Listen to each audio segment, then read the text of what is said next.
আসসালামু আলাইকুম, সবাই কেমন আছেন? ভিডিওটি ভালো লেগে থাকলে লাইক কমেন্ট শেয়ার করে সাথে থাকবেন এই আশা ব্যক্ত রাখি। আপনারা দেখতে পাচ্ছেন কত সুন্দর জিলিপির দোকান। দেখুন কত সুন্দর করে তারা জিলিপি তৈরি করছে। দেখুন কত সুন্দর কাজ। দেখুন এক ভাই পেঁয়াজও বানাচ্ছে সেই পুকুরে নেমে, পুকুরের চালা আর কি, অনেক কষ্টসাধ্য করে দোকানটি পরিচালনা করছে। দেখতে পাচ্ছেন এই ভাইটি কত সুন্দর করে 12 ভাজা বিক্রি করছে। তো ভাইয়ের মাখানো কিন্তু সেই অনেক সুন্দর বেচা বিক্রি। দেখতে পাচ্ছেন ছেলেপেলেরা খাওয়ার জন্য উদ্বুদ্ধ হয়ে আছে। তো দেখতে পাচ্ছেন অনেক সুন্দর বিন্নি রয়েছে সাজ। এটাকে কি বলে? কদমা বলে থাকি আমরা। আপনারা কি বলে থাকেন অবশ্যই তা জানাবেন।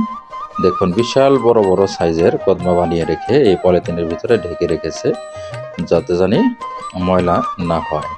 আপনাদের সবার মঙ্গল কামনায় শেষ করছি। আসসালামু আলাইকুম।